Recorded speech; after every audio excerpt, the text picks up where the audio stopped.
What's up, guys? I just wanted to jump on here. I told you I'd keep you up to date on this Ridge release for Kawasaki, and so I just wanted to do that. They have released a bunch more teaser videos since our last video, and there's a bunch more sneak little peeks and information in them that I wanted to talk about. I know a bunch of you had some great ideas as to what this side-by-side could be in the last video, so do me a favor and go ahead and drop your predictions down in the comment section. We would love to hear what you think about these newest teaser videos.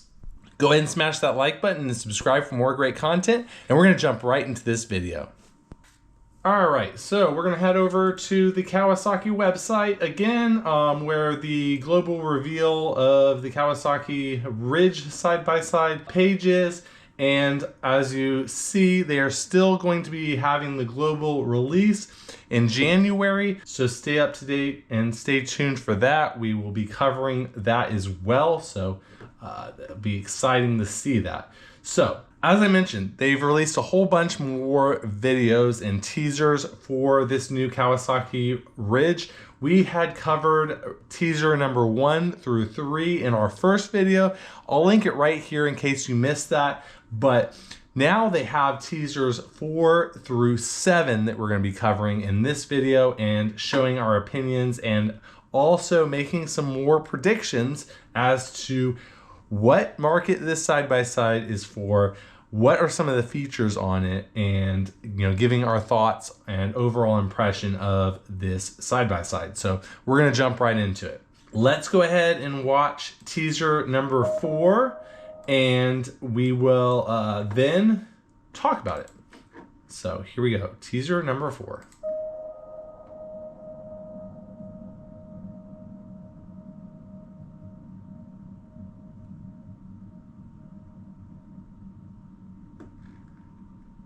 So in the first video, we kind of talked about the steering wheel. I had compared it to the Kawasaki KRX. And while it does kind of have some of the similar textures as that, it looks to be a non-round steering wheel. It looks like it has a kind of flat bottom. So it's rounded at the top maybe, and then at the bottom, it kind of flattens out. And so that's a unique feature. Not a ton of side-by-sides have that. I know maybe a few do, but not a ton have that.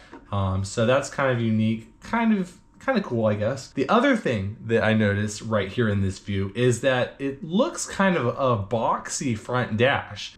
Kind of see nothing in this area where the footwell is, but then there's very steep lines right here where the dash comes down. Also, you can kind of see that display we talked about. So I think I'm still right about that. There's going to be a center mount display for your media and accessories, maps, all that stuff like that. So that's really cool. I think that will be a really nice feature. The other thing that I'm noticing is this little retention area. Maybe there's a cigarette lighter in there. I'm thinking that's probably what this is, but I'm not sure. We'll have to see, but I think that might be what that is. Also, there's kind of these little knobby areas right here. Maybe that's where the knobs for the heat and cooling are. We'll see some more about that in the later teaser video. You might see this slot right here, and that almost looks to me like that is the spot for the shifter. And that would make sense if this is kind of a boxier interior than the KRX or whatnot. You wouldn't have your shifter on a center console kind of center hump there. Maybe you would have it up on the dash. Maybe that's what that is. I'm not sure. That's kind of what I'm thinking, is that it has a dash shifter right by the steering wheel, so you can shift like that. All right, so this is now showing some stitching. I think that that's the seat stitching, and what that's showing is that it's a non-standard seat material. It looks very premium, almost like a suede or something, and it looks really nice. We kind of predicted that that would be a possibility, that we'd have like some fake leather seats or whatnot, and it does look like the seats are very well thought of. It's not that kind of rubber or anything like that. It looks very nice. So those will be some like premium seats, and so hopefully they'll be really comfortable as well. That's basically all that is in this video. And once again, peak premium performance, We talked about that. And so that's what that is.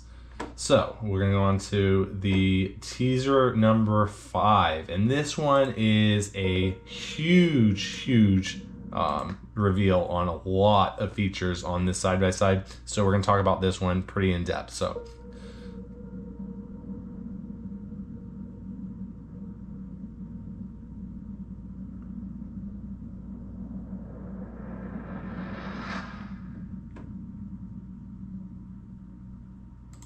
all right, so let's talk about it now.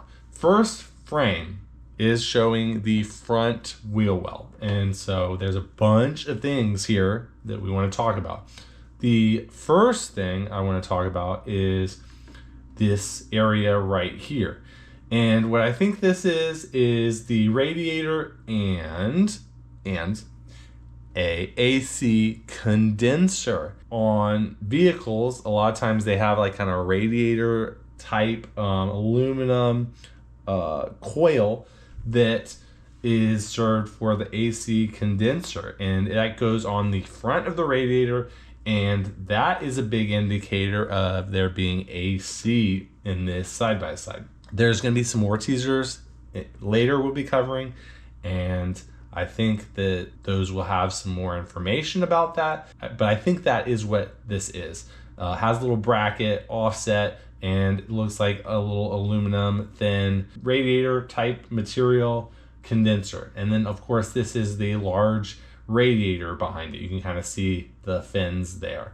So I think that's what that is. That's pretty solid premium feature. So then the other thing in this is the coilover. And so this one, a little disappointed, and I'll tell you why. This does not appear to be a Fox dual rate coilover or triple rate coilover or anything like that. It seems to be a single rate, very simple coilover, and it also looks like it's very vertically aligned. So not a ton of travel typically with a very vertically aligned coilover. And also you can kind of see the exposed shaft. This is a little bump stop on this shaft. Also, not a ton of exposed shaft here.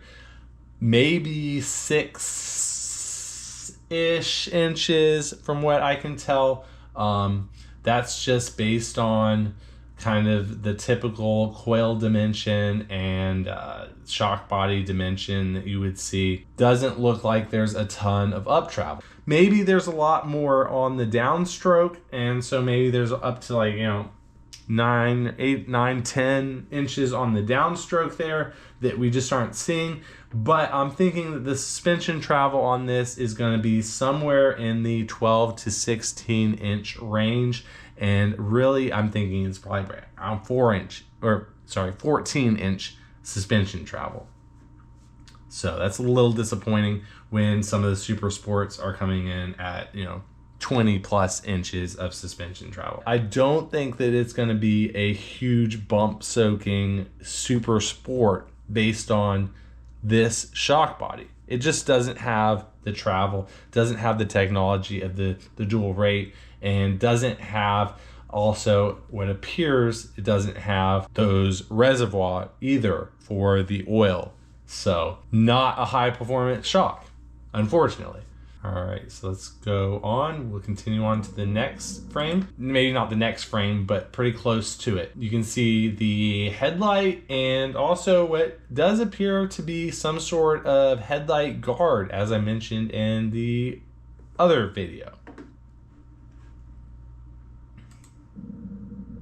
All right, so the next one is a side wall of a tire, and we can get a lot of information about this side-by-side from this as well. The first thing I noticed is that there are no beadlock wheels. So that's disappointing as well. You would expect from a premium performance side-by-side that there would be beadlock wheels on it. You do not see that here. Beadlock wheels are very, very important on a trail machine or a high performance machine. I would say it's one of the things that set apart the KRX from a lot of the market, having those beadlock wheels. So I'm disappointed that they aren't including them on this new top of the line side-by-side. The other thing that you'll notice here is you might be familiarized with this tread pattern. And this tread pattern is from the Maxxis Bighorns. Maxxis Bighorns have been on a lot of side-by-sides in the past. And so Kawasaki is including that on this side-by-side. In my opinion, that is a step back from the Carnivores. Maxxis Bighorn is a great tire, but I think the Carnivores have kind of the leg up on it for the performance and off-roading application. You would typically see these Bighorns on more of a utility style vehicle, quite honestly. And so that's also another little bit of disappointment for me to see it coming with the Bighorns, which I think is more of a step in the backwards direction. I'm also thinking that these are probably around 27-inch tires.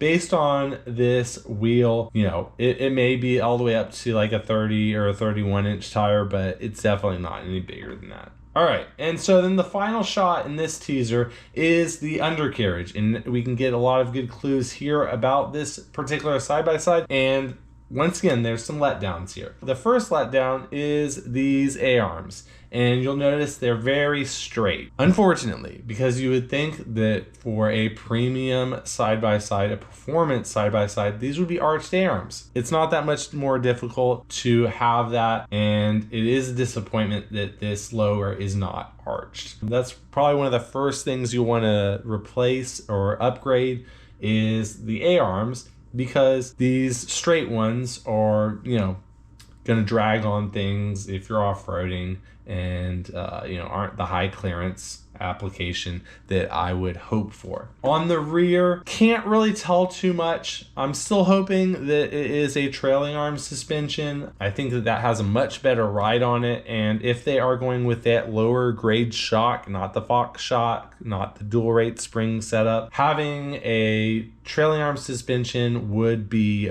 much better. However, having that lower grade shock doesn't give me a lot of positive vibes when it comes to the rear suspension either. It's probably A-arms, and it probably is this straight type of A-arms, and I'd expect that to be one of the first things you want to upgrade if you wanted to do any serious off-roading with this. Now, one thing I can say, it does look like it has a lot of ground clearance. You know, it's going to be more, I would say, than the Expedition. It's going to be more than 14 inches, I would say, maybe in long lines of 16 inches of ground clearance. I'm not sure, but it does look like it has quite a bit of ground clearance. Other thing, see worn winch here. Great. That's pretty standard now. Most side-by-sides at least have the option of coming with a worn winch, and so this one's no different. All right, so that one was the first one that was kind of letting me down a little bit, I feel like. All right, so now on to the sixth teaser, and this one is also a pretty good one. Let's go ahead and restart this.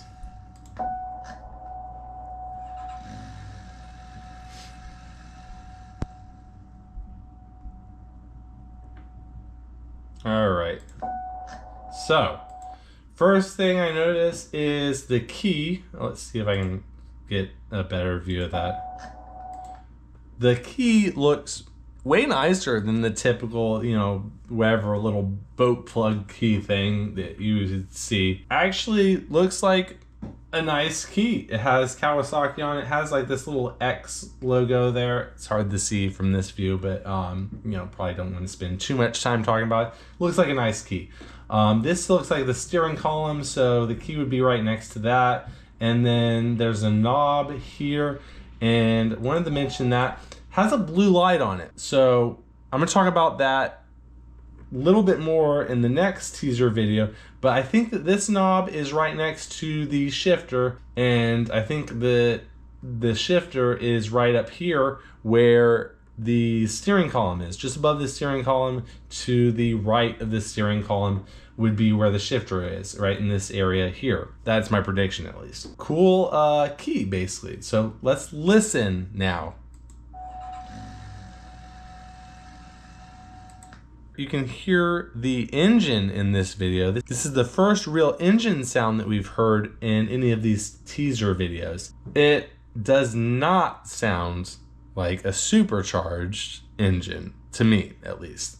So maybe that prediction of the supercharged engine was a little premature. You know, the more conservative approach would be to come out with the inline 4-cylinder engine and then add the supercharger after the fact. Based on the engine noise, doesn't sound like it's a supercharger, possibly a supercharged option in the future. And then the very next scene, you see inline 4, which confirms that this is a inline 4-cylinder gas engine. I know there are some people, I don't know if they were joking or not, to say that this was a diesel engine. Unfortunately, or maybe fortunately, diesels do not have spark plugs, so that rules that out. This is going to be a gas engine, and it is an inline 4 gas engine. This confirms it. So let's go ahead and open this up.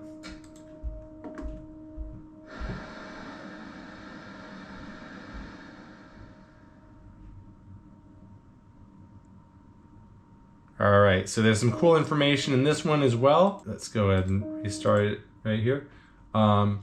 So here you can see that display, right, that we talked about. That looks like that's the display behind the steering wheel portion, which is really cool looking. You can see the steering wheel right here. It looks like it's a very large display.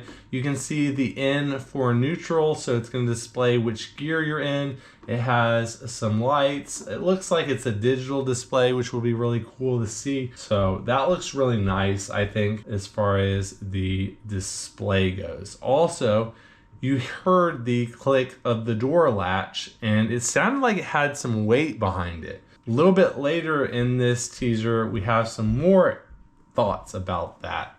But when they closed the door, it sounded like it had some weight to it, which is very interesting. Aha, here we go. You can see right here a glass window, and it is going up, appears to be automatically. Maybe there's someone hiding down in the floorboard with a little old-fashioned rollie, but I think that this is an auto glass windshield, or window, which would mean that this is a fully enclosed cab. And that's kind of along the lines of what I predicted in the first video, where we said that it would have a nice cab setup and premium features in that way. We also see the back window here, and it's a large, very flat looking back window here. You know, it's probably glass. If the door window is glass, I'd imagine the back window is glass, as well as the windshield being glass. And then the final thing that we see here is the back of the cab. This glow area here, you can tell as that's kind of the backdrop on this particular shot. This is the back of the side-by-side. So it looks as if there's probably going to be some sort of a bed, like a Ranger model, let's say, or something along that lines, because this is a very boxy shape. I think my prediction on the first video was slightly off. Now, I do think that the inline 4-cylinder engine is going to make more horsepower than the Polaris, you know, Expedition or the Polaris Ranger. However, I think that this is actually more in line with those two type of vehicles, where it's going to be more so on the premium interior versus the premium performance. Even though their advertisement is peak premium performance, I think it's more on the premium side of the comfort side of things, and not necessarily the performance side of things. Or I guess it depends on what your definition of performance is, because 4-cylinder, it may have a high towing capacity or a bed capacity. And that might be the performance they're talking about instead of the off-road performance or the top speed performance or high horsepower number performance. All right, so now on to the next part of this video, and on this one it also has some great clues to the premium features here. We see here some knobs. There's a dial gauge here with some numbers. I think those are the fan speeds, and then there's a knob here that you can see the actor turning, and what I think that is to go from hot to cold. So you can see this kind of red, there's this little indicator light that's red, and then as they turn the knob, you see that indicator go blue to indicate cooling is what I think. That is really, really cool. That just confirms the heating and cooling features of this side-by-side, which is one of the main highlights of this side-by-side, I believe. Also, just want to note there is a third knob here, and it looks like it's the selector. It looks like right here it maybe is for heating and cooling your feet. Then maybe there's one for heating and cooling your upper body and your feet, and then as well as maybe one for defrost. So that will be really cool to see. That's a lot of premium features to have AC and heat in a side-by-side. So pretty cool. I like the indicator. That looks really nice. And you can see the vent over here as well. So yeah, that's really cool. And now for the final teaser, the one that came out just tonight. And so the title of this one is Details You Can Feel. And so we're gonna go ahead and get right into it. This is the first time I'm watching it, so we're gonna see what it looks like. So let's get started right now.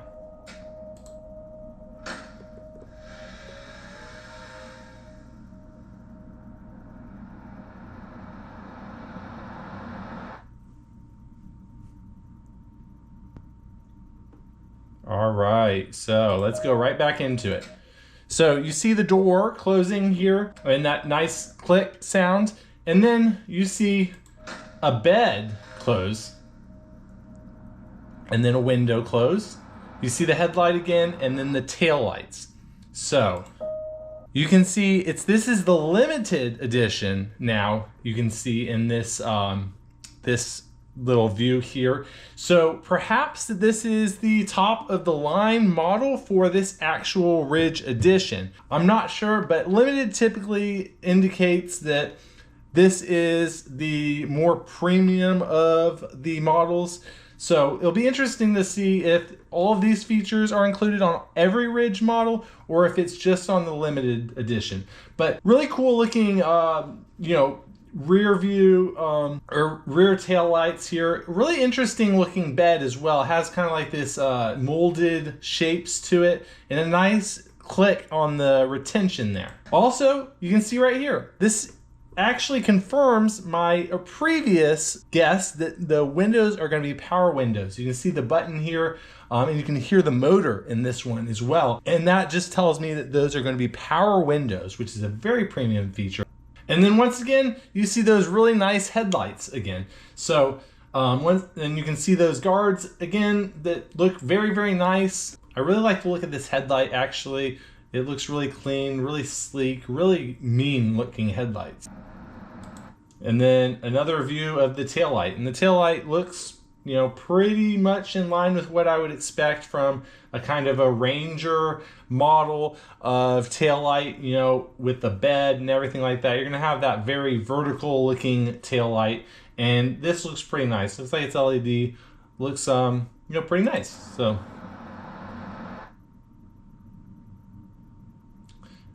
basically this teaser confirmed a lot of the things that I thought of when we were watching the other teaser videos. This is going to be more in line with the Ranger model, the Expedition model, that type of thing with a big bed, a very big, strong bed, and have a tailgate and, you know, have all those premium features on a Ranger type model. So that's kind of what this is going to be competing with, is that Polaris Ranger or Expedition style model. And so basically this last teaser video just confirmed that. Some people would say that why not just buy a Jeep? And I tend to lean towards that way of thinking. if you're gonna go ahead and have AC, have heat, have a fully enclosed cab with glass and all that stuff, and also if this comes in at the predicted amount of $30,000 plus, which I'm sure it's going to if it has all these premium features, yeah, I kind of agree. Why not just buy a Jeep? But this market is, I think, going to be more so for farmers, and they may enjoy this type of side-by-side, but I think that this is honestly a miss in my opinion. The Polaris Expedition isn't having the sales that Polaris thought it was, so this better have a lot better specs if they're going to steal away the competition there. And also, though, it's not that much of a competition, I feel. Now, the industry may be going in this direction, you know, as more and more states have street legal side-by-sides. This may be the side-by-side of the future. You know, having those nice features on a side-by-side is really nice. I wish that Kawasaki had put this 4-cylinder in a true sport machine. That being said, this is very positive for the Kawasaki lineup. So here is why I think this is still a positive for Kawasaki, even though I don't think that this is going to be the high grossing sales, you know, side by side that they probably want. So why I say that? So they've developed a lot of great technology in this, presumably, where they have a very nice interactive dash. They have AC and heat. They have a full cab enclosure that is well adapted and refined. The seat materials, and most notably, the inline 4-cylinder engine in this side-by-side. So all of those things are very positive. And so what I think is that now that they have that 4-cylinder engine in a side-by-side, they will continue to grow on that. So there's 2 other models out there that Kawasaki has not announced yet, and they've just gotten the rights or the copyrights to 2 additional names on them. I actually don't think that this is going to go in them, but perhaps that will be the case. But what I am thinking, now that I have seen the Ridge a little bit more about it, is that inline 4-cylinder engine with the supercharger, because we know that there's going to be a supercharged engine released on a Kawasaki side-by-side here soon, I think that will be on more of the Teryx platform. So that is actually a good thing. You know, the Kawasaki Teryx is great suspension and is basically a billy goat. And so all it needs is some extra power to be that super sport, really. And so I think that that's more likely now that we have the Ridge kind of a little bit better defined as a premium utility style vehicle, that kind of expedition or utility style vehicle. So that's what I'm thinking. And then also those 2 additional side-by-sides that Kawasaki is going to be coming out with later in the future, those may also have that 4-cylinder, you know, engine in it, as well as some of those premium features. So it is, you know, innovative. It is pushing the limits. However, I don't think it's pushing the limits in the way that I would prefer. Obviously, I would prefer them to have put the 4-cylinder in a super sport immediately right out of the box, have it supercharged, have that suspension, as well as have some of those premium features. But you know, that's not it, unfortunately. Good news and bad news with this. I'm afraid a lot of people will be disappointed. I am a little disappointed, but like I said, there are a lot of good things that can come out of this. So that's my thought for today. Go ahead and smash that like button and subscribe if you enjoyed this video, and we'll see you next time. Live life for the fight, yeah, I'm here to get it. I got drive, got sight, always have a vision. I don't lie at night, I be in my feelings. I'ma be fine, need time, and I'll soon be winning.